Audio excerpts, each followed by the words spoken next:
No vídeo de hoje eu vou falar sobre como lidar com a inadimplência em pequenas e médias empresas. Eu sou a Paula e esse aqui é o canal Cobrança Organizada.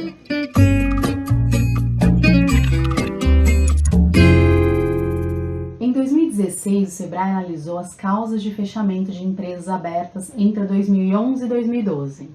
E a inadimplência dos clientes foi a vilã de 6% dos encerramentos dessas empresas. E a falta de capital foi aí por volta de 16% dos casos. Na mesma pesquisa, eles levantaram as possíveis soluções para evitar o fechamento prematuro dessas empresas que eles analisaram.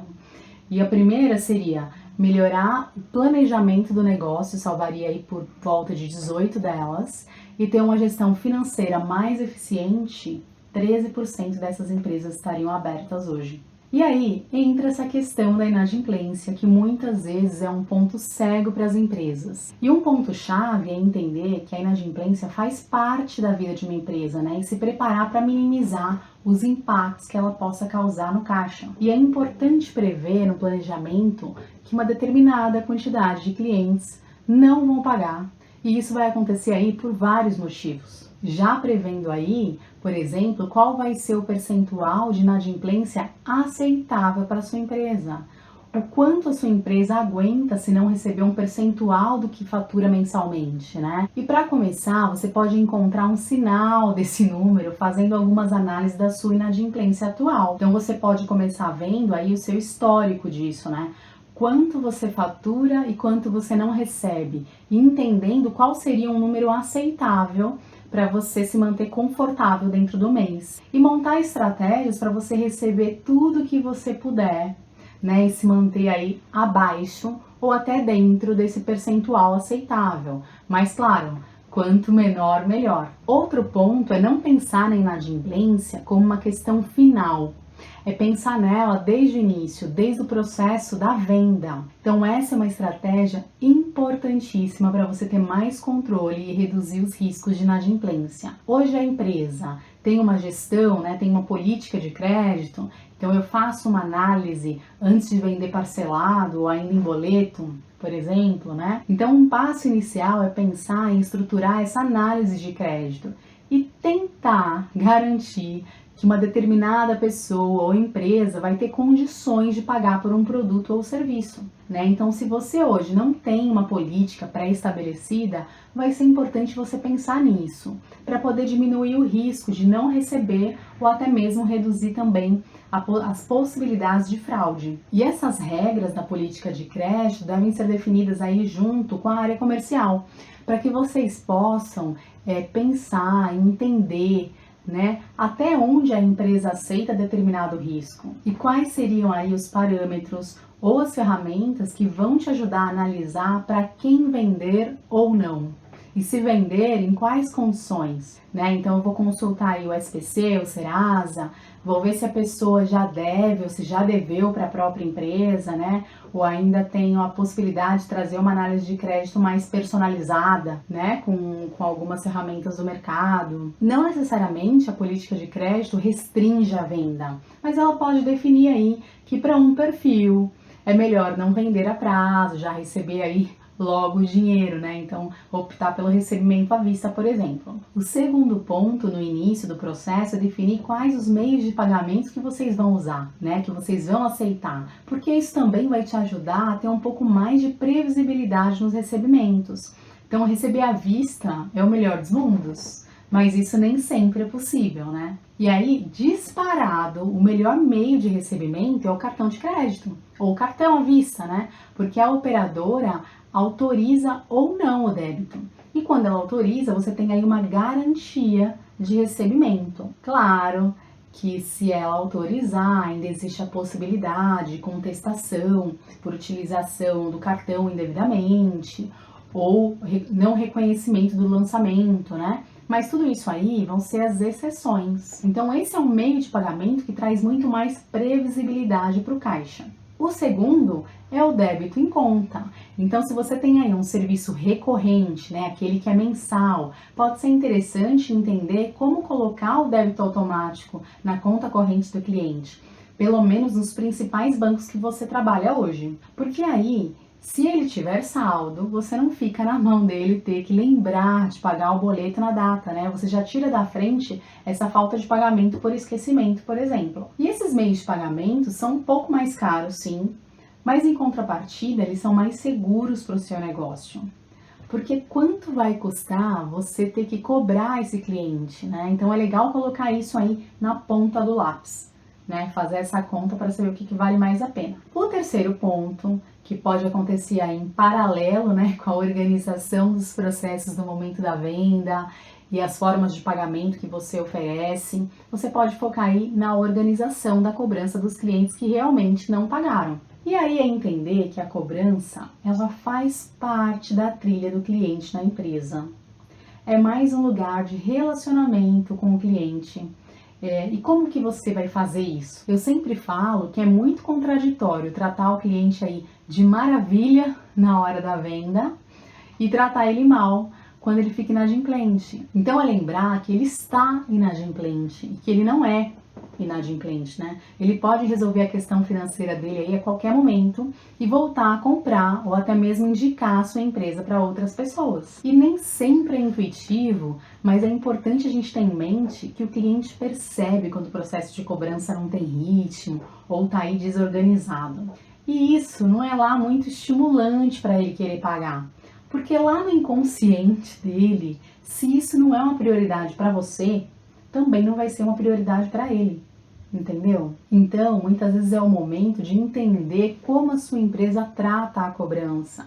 Será que esse tema tá lá no quartinho do tabu, que eu falo sempre por aqui? O cliente que está devendo, ele sabe que pode ser cobrado e isso é natural, vai fazer parte do processo dele dentro da empresa. Se a cobrança de alguma maneira tem uma conotação negativa para você ou para sua equipe, então é importante você pensar que cobrar também é receber e ressignificar isso pensando como você vai se organizar para receber o que você tem de direito, né? E que essa atividade deve ter aí tanta atenção quanto as outras dentro da empresa, porque faz parte da trilha do cliente e reflete diretamente no seu caixa. Para você organizar melhor o seu processo de cobrança, é importante você pensar de forma estratégica, né, em como trazer o seu dinheiro de volta e de preferência aí com menos esforço. Então, o primeiro passo é você conhecer a sua carteira de clientes que estão devendo, né? Quem são, há quanto tempo estão atrasados, são clientes novos, são antigos, são recorrentes, né? Sempre são os mesmos que estão devendo, quais os valores, já foram cobrados em algum momento, qual produto que ele comprou, a inadimplência está concentrada em alguma região, alguma cidade que vocês vendem específica, tem um vendedor específico que a inadimplência dele é alta, né? Quais os motivos da inadimplência, né? O que o devedor, o que o cliente alega? É inadimplência mesmo? Ele não pagou porque ele está insatisfeito com alguma coisa? Então, assim, conhecer esse perfil dos clientes que não pagaram vai te ajudar também lá no momento de você refinar a sua política de crédito, né? Porque você já tem uma amostragem dentro de casa dos motivos de não pagamento. Então, você consegue entender aí se existe algum perfil específico, que é preciso ser mais cuidadoso, né? Então todo esse processo ele se conversa. Então, tendo uma visão da sua carteira, fica mais fácil você começar a pensar em colocar a cobrança para funcionar, tanto para esses que já estão devendo, como também para fazer ações aí preventivas de lembrete antes do vencimento. E aí o segundo passo dentro da cobrança é desenhar uma política de cobrança, né? Então isso vai facilitar a execução das estratégias, porque todos vão conhecer as regras e os limites. Então, todo mundo falando ali a mesma língua. Então, por exemplo, quando o cliente é considerado inadimplente? Como a gente vai entrar em contato? Quando? Tem multa, né? A gente cobra juros? De quanto? A gente pode dar desconto? De quanto? Em quais casos, né? Para todo mundo, não é? A gente vai negativar depois de um determinado momento de atraso? Se sim, quando? A gente vai entrar com um processo judicial? Em que caso? Quando? Então essas e outras perguntas vão te ajudar a deixar o processo mais claro, né?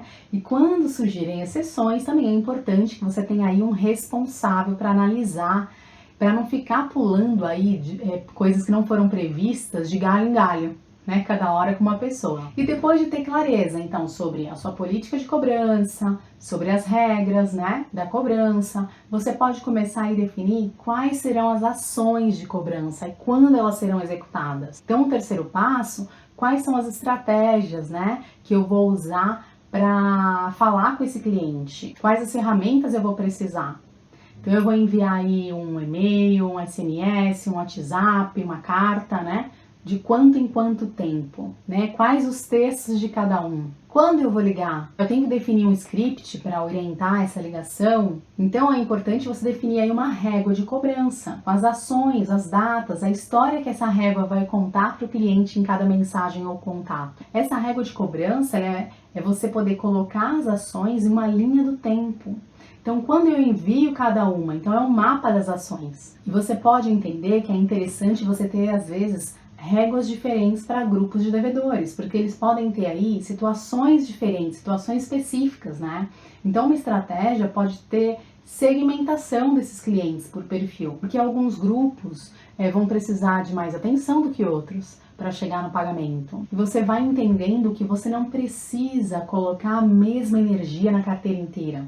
Alguns apenas esqueceram de pagar, outros estão com problemas financeiros reais, outros precisam aí se organizar um pouco melhor. Então você pode entender qual energia você vai colocando em cada grupo, para não ficar um processo cansativo. Você pode pensar também em investir em tecnologia, em uma ferramenta para você ganhar aí agilidade e consistência nas suas ações. Então assim, implantar uma régua de cobrança para enviar essas ações de forma automática. A automatização desse processo pode trazer mais agilidade e aí tranquilidade também para você e para sua equipe.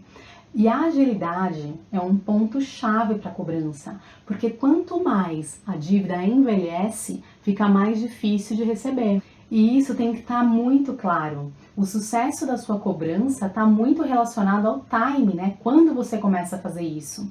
Então, aquele ditado que diz, né? De não deixe para amanhã o que você pode fazer hoje, cabe muito, muito bem aqui. Quanto mais a dívida fica atrasada, mais o devedor perde conexão com aquilo e interesse em acertar isso, porque a vida dele continua, né? Ele vai continuar consumindo. Então, muitas vezes eu bato na tecla de um sistema, porque hoje é muito acessível contratar um sistema de cobrança que atenda aí pequenas e médias empresas com menos de R$300 por mês. Então você pode ganhar tempo para focar em como melhorar o seu processo e não ficar aí fazendo um monte de processos manuais. Então esse aí pode ser um investimento para te ajudar a se organizar, a trazer o seu dinheiro de volta. Mas se você ainda preferir um controle manual, via planilha, por exemplo, porque a sua carteira é pequena, né? É importante você ter aí um histórico do cliente, sempre manter as informações atualizadas para não correr o risco de fazer uma cobrança indevida.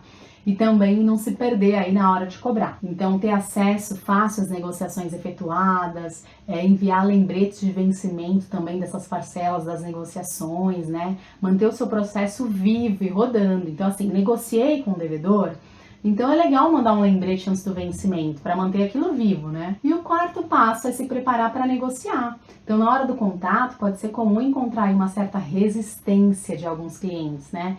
Então, é pensar em como conseguir quebrar as objeções que ele possa trazer nessa conversa. Então, quando a sua equipe conhece os motivos de inadimplência, os benefícios do seu produto, do seu serviço, vai ser fácil ele quebrar essas objeções que o cliente traz para tentar fugir aí do pagamento. E tem aí na manga também propostas disponíveis para atender essas necessidades do cliente e fechar acordos aí que possam ser interessantes para as duas partes, né? Então é uma negociação, tem que ser interessante para as duas partes. Às vezes, o que eles precisam é um parcelamento um pouquinho maior, outros talvez um desconto para conseguir já acertar aquilo de uma vez. Então, para fechar, se você já definiu as regras, quando cobra, como, né? Então, se tudo isso já está andando, aí a gente pode ir para o quinto ponto, que é você pensar em alguns indicadores para que você consiga identificar se as suas ações de cobrança estão sendo eficientes. Ou se você precisa mexer em alguma coisa nessas estratégias que você criou.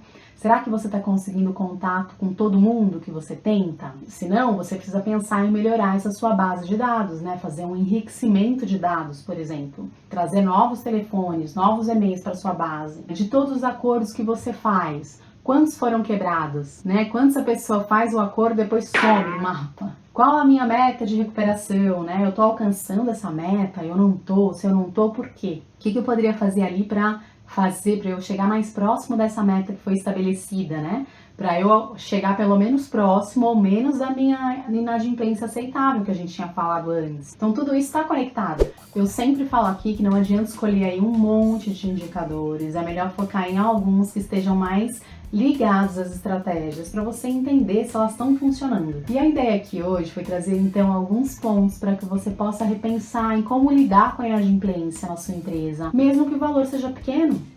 Né? E o mais importante é que a cobrança não precisa ser um processo complicado, cansativo. E mesmo um negócio pequeno pode ter um processo de cobrança aí organizado e focado para trazer o seu dinheiro de volta. E aí eu vou aproveitar então e te convidar para seguir o canal, indicar esse vídeo para algum amigo ou amiga que está aí patinando sem saber o que fazer com os clientes inadimplentes da empresa dele também.